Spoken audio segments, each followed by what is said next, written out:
All right. Good morning, afternoon, evening. KNES 415 Biomechanics. This is your favorite biomechanics professor, Brian Campbell. And today I'm going to give you guys a little pep talk on what I feel is important for you guys to know moving forward. So, first thing is we have a lot of different majors in kinesiology, right? Not everybody's going to go on to therapy school. Some of you may go to med school. Some of you may just be fitness professionals, which is super important, man, especially in today, man. We need to help a lot of people learn to be more healthy so that they could live longer lives and enjoy their families as long as possible. Nutritionists and chiropractors and athletic trainers. I mean, just we have a vast array of interest. And there's one thing all of you are going to have in common, and that is understanding what muscles do. What do they do? How do they influence our motion? Did you like that? How do they influence motion? Not all of you are going to learn all of the nuances of muscles. For instance, origin. Where do muscles start? For some of you, that's ridiculously important. For some of you that are going to be doing evaluations, like our athletic training majors, you guys get that in the athletic training part. You know, origins of muscles. You know, the coracobrachialis starts on the coracoid process and then goes to the brachial part of the mid-arm. Origin insertion important. But you know what origin insertion, outside of knowing where to palpate or where to okay, there's the origin, there's the insertion. If you think about it, origin and insertion doesn't necessarily tell you function. I'll come back to that in a second. What tells you function is how does a string, how does a muscle cross a joint? In other words, if the muscle crosses in the front of my shoulder, it's going to pull in the direction of shoulder flexion. If it crosses on the outside laterally, it's going to pull in the direction of abduction. It doesn't matter where it starts, where it finishes, it's where it crosses. So origin and insertion doesn't necessarily infer function. That's number one.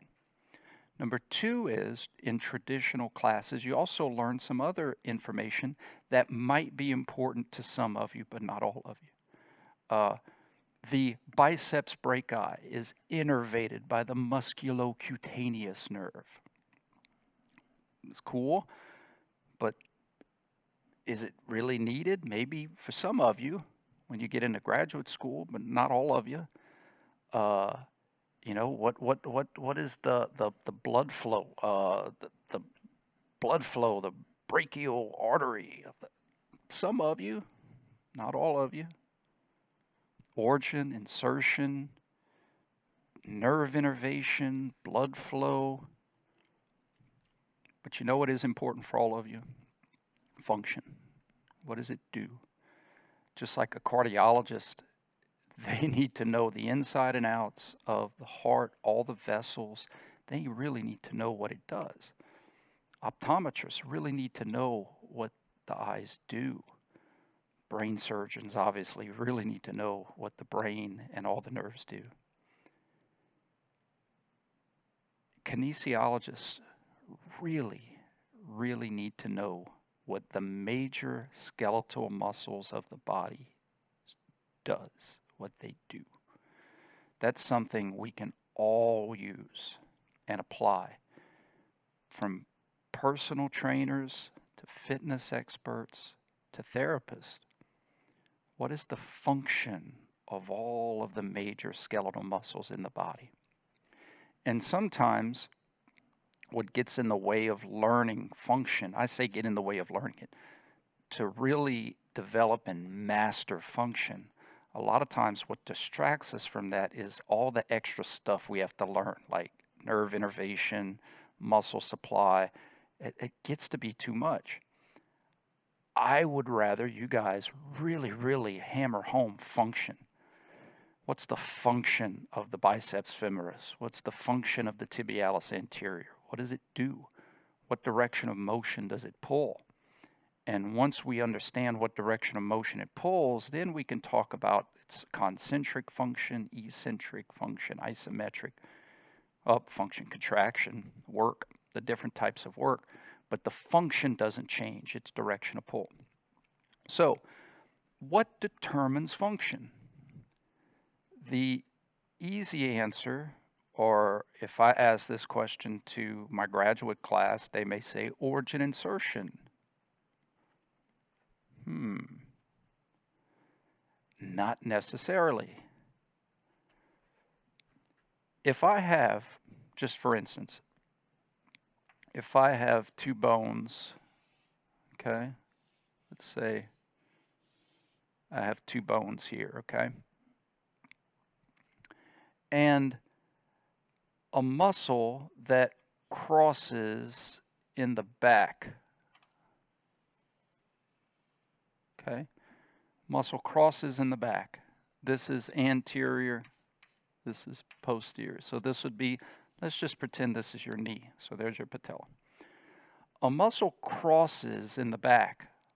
So what direction of motion will this muscle pull in? It doesn't matter that it starts at the distal 2/3 linea aspera of the fibula. And it doesn't matter that it inserts on the fibula head. It crosses the knee in the back. And therefore, when it pulls, because all muscles pull, muscles can only pull, it is going to pull in the direction of knee flexion. Not because of where it started. This muscle technically could start in the front. As I'm going to show you, you have knee flexors that start in the front. You have one that starts in the front and kind of ends in the front. Starts in the front, ends in the front, but it doesn't pull to the front. Because what matters is where does it cross. The same muscle could start in the front, cross the back, and insert in the front. It doesn't matter. It's still pulling in a direction of flexion because of where it crosses the joint. So function of a muscle, although there could be some similarities to where does it start and where does it end, it doesn't determine function. What determines function is where does it cross. Two things really. Does it cross and where does it cross? For a muscle to have a function at the wrist, it's got to cross the wrist. I don't care where it starts for function. I don't care where it attaches. Where does it cross? Does it cross? Where does it cross? If that muscle crosses the wrist anteriorly, guess what? It's going to be a wrist flexor, pulling in the direction of wrist flexion. If the muscle crosses the wrist posteriorly, guess what it's going to be? A wrist extensor. It doesn't matter where it started. It doesn't matter where it attached. Where does it cross determines function. Now again, origin insertion, important concepts that in graduate school you may specialize in for what you need for your career.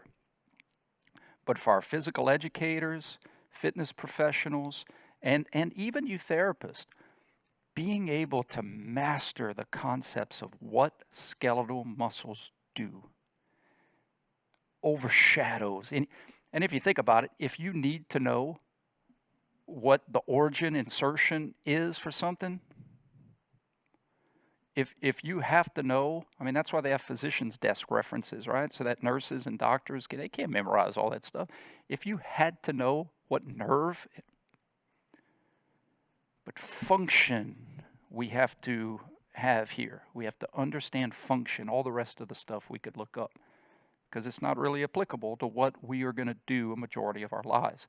Doing therapy, rehab, innervating muscles, turning on muscles, knowing how to turn on specific muscles that I'm rehabbing.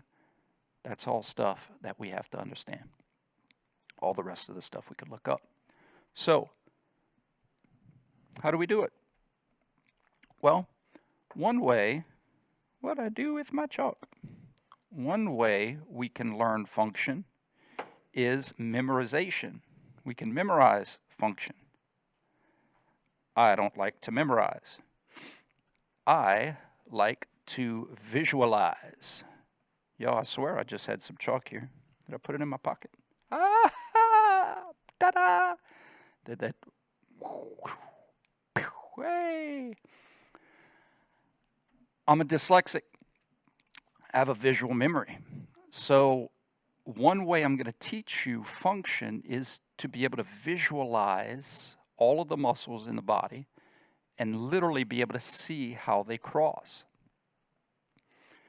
An example of this is if you were asked to name as many students that were in your class, peers, let's say in your kindergarten class, I doubt you're going to rattle off a memorized list in alphabetical order of people. Probably what you're going to do is remember where you sat in class and then say, who sat in front of me? Who sat to the right of me? Who sat in the back of me? Who sat on the other side of class? We remember pictures. Professional memorize. There's professional memorizers that memorize incredible stuff. You know how they do it? They chunk it into visual pictures. Even people who learn techniques to learn people's names attach a visual with that person's names. Usually it's very silly visuals. We are very good at remembering pictures. It's not that learning lists can't be useful. If that's what works for you, awesome. I remember in college, I had a teacher for a health class that made us memorize 15 random words. It's brutal. Just to see if we could do it. Balance, tactile laterality, auditory, aerobic overloading, flexibility, KR, self-esteem, gender, kinesthetic, visual, anaerobic, atrophy, and grouping. What frustrated me about that is me having to take all of my brain energy to memorize those words, and I could have used that energy in other areas that could have done me more use. So my point is that that's wasted energy. I'd rather teach you how to see a picture and be able to recite whatever you need from that picture in terms of function. I'll explain to you what I mean by that. If you look down at your foot, what do you see? I'm not a very good artist, but bear with me. You'll see 2, 3, 4, 5, maybe something like this. Okay? Now, what type of joints do we have in the foot area? We have an ankle joint. And if you guys remember from 310, an ankle is a hinge joint, bilateral axis, right? So look, there's a bilateral axis that runs through your malleoli, the little bony knobs. One's your tibia on the inside, your fibula on the outside. So this axis is what differentiates between plantar flexion and dorsiflexion. Now, first thing I got to remind you is that a chalkboard is obviously like this so that you can see what the heck I'm drawing, right? You're not going to see what I'm drawing like this. So often a picture that you're looking down has to be copied, frozen, and then rotated so that you could see it. So if I'm writing this foot, right, I'm drawing this foot on a piece of paper, and I say big toe, and I draw it, you can't see it on my desk. So I have to rotate it. Oh, man, look at that. It's awful. Get that out of here. So perspective, right? I taught you guys that about 310, perspective. So this, if I had to give you an equivalent, this would be like if you were laying down and you plopped your foot up on the board, okay? All right? So this is a local reference, not a global reference. It's a local reference. You look down on your foot, you freeze that view, and then I rotate it and put it up on the board so that we could talk about it and both see the same thing.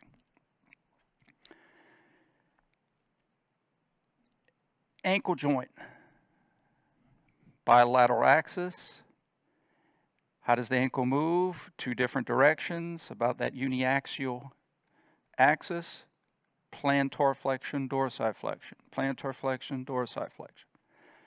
Now, that was, speaking of classes in school, there was always that kid who would go around and take people's front shoelace and yank it up to pull it so that you have to undo all your laces to get it back. Where would that lace be? That lace would be somewhere around here. And imagine if you grabbed onto that lace and pulled this way, wouldn't you be pulling in a direction of dorsiflexion? When the kid does the prank on you and pulls your lace up, pulling in a direction of dorsiflexion, that would make him a dorsiflexion puller. That would make him a dorsiflexor, a puller of dorsiflexion. Dorsiflexor means puller of dorsiflexion. Why is he a dorsiflexor? Because he's crossing your ankle joint anteriorly in the front. It's how he crosses the joint. He crosses anterior in the front of the ankle joint. So all of the muscles that cross the ankle, one, it'd have to cross. Two, if they cross anteriorly, they likewise are going to be pulling in a direction of dorsiflexion, or they will be dorsiflexion pullers or dorsiflexors. So what makes a dorsiflexor a dorsiflexor? It's all the muscles that cross the ankle joint anteriorly. That's it. That's what they have in common. They all sit in the front of class. If this is the middle of class, anterior, posterior, back of class, front of class. Now we also have another joint, major joint, that we learned in 310, the subtalar and transverse dorsal joints. That actually runs in between the first and second toe. It does this. Now this, it's a gliding joint, so technically there's not one true fixed point, but it's mostly anterior posterior. It's more anterior posterior than anything else. Mostly AP, which means mostly frontal. This axis is underneath that axis, like an intersection. I mentioned that in 310, like an intersection. What two motions do we have about this subtalar joint? Inversion, eversion, inversion, eversion, like a seesaw, right? If I have inversion and eversion, that means I have muscles that pull in the direction of inversion. I call those inverters. Muscles I have that pull in the direction of eversion, I call those everters. What makes an inverter different than an everter? Where it crosses. Nothing to do about its origin and insertion. Like, can you imagine how crazy that would be to try to memorize all that and then make sense of it in terms of function? What do they have in common? Well, they don't have origin in common. They have different origins. They don't have insertions in common. They have different insertions. What they have in common is inverters cross on the medial side of this AP axis and everters cross on the lateral side of that AP axis. That's what they have in common. How they cross is the commonality. So you're going to have inside muscles that pull in the direction of inversion and lateral outside muscles that pull in the direction of eversion. And I'm going to teach you how to see these muscles, how they sit in class. Now, this is where I think things will hopefully start to fit. Every joint in your body is somewhat circular. Everything. I didn't say a perfect circle, but somewhat circular. My cervical vertebra, somewhat circular. My trunk, all right, it's a big circle. My shoulder, somewhat circular. My elbow, somewhat circular. My wrist, somewhat circular. My knuckle, somewhat circular. Everything's somewhat circular. Even your ankle joint, somewhat circular. So basically, to simplify things, we're going to say, hey, let's look at the muscles of the ankle and subtalar joint in terms of function, knowing that function is how do they cross, thus how do they pull.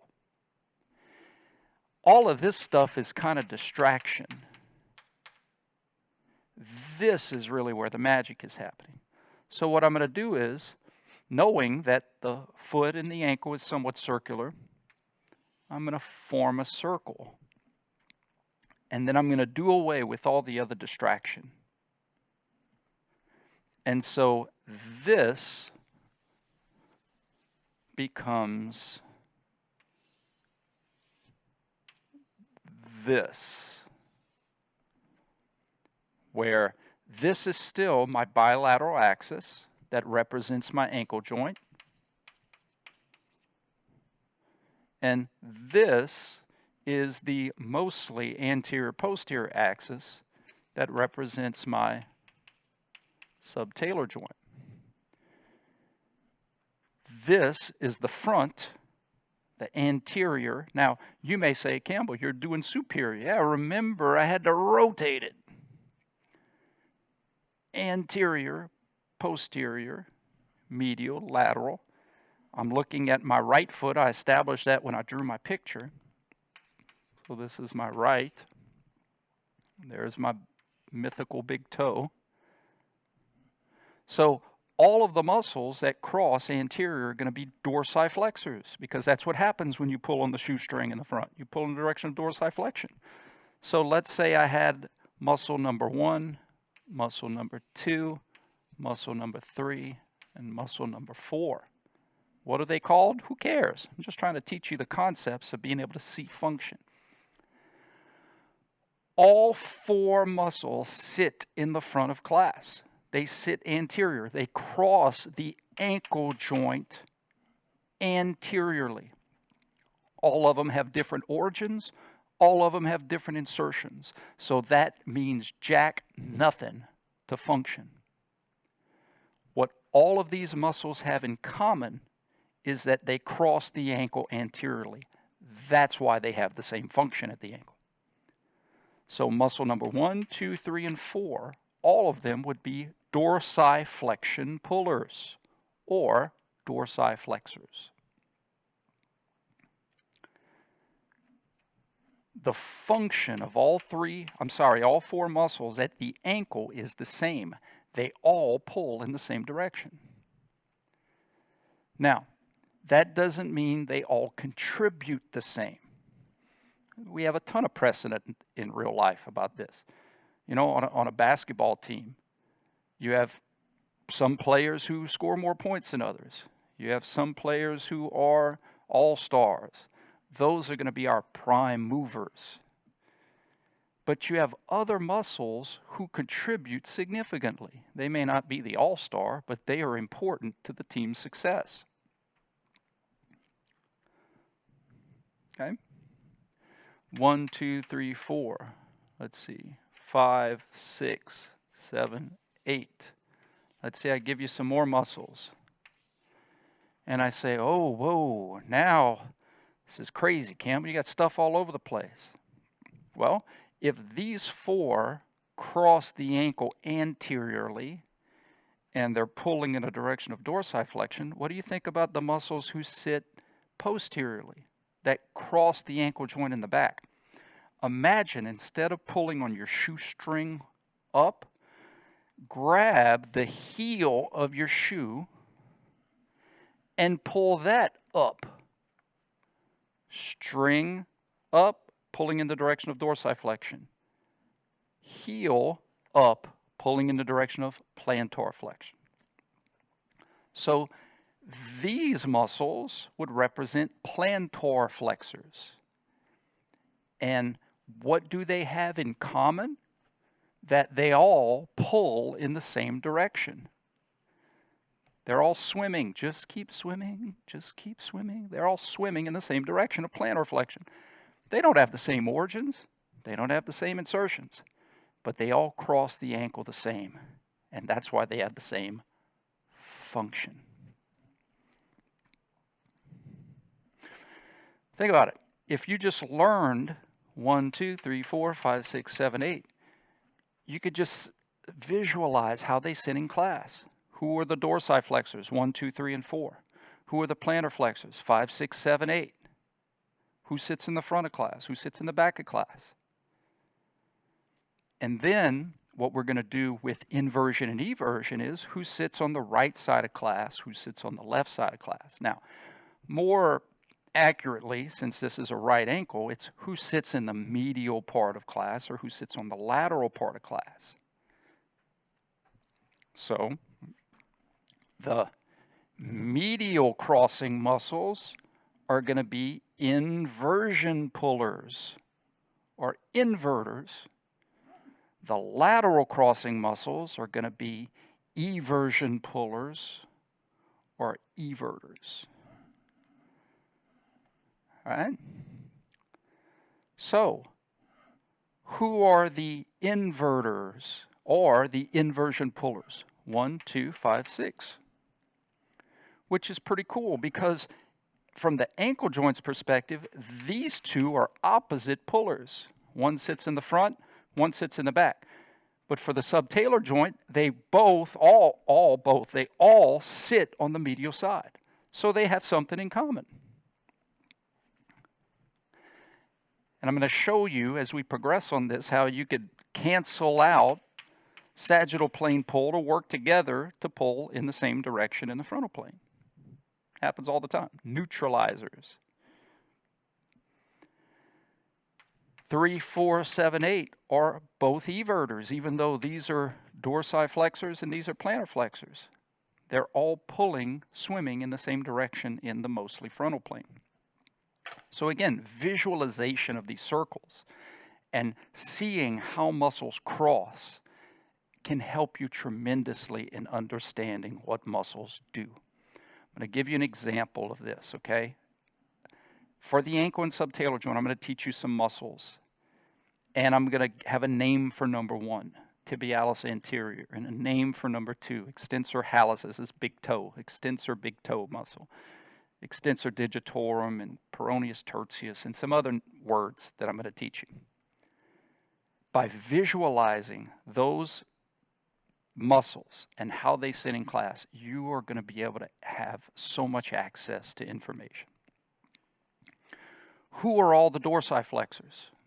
The major players: tibialis anterior, extensor hallucis longus, extensor digitorum longus, and peroneus tertius. I didn't memorize it from a list. I just literally picked them out, how they sit, how they cross. Who crosses in the front? Pop, pop, pop, pop. Who are the plantar flexors? Oh, okay, that's just who sits in the back.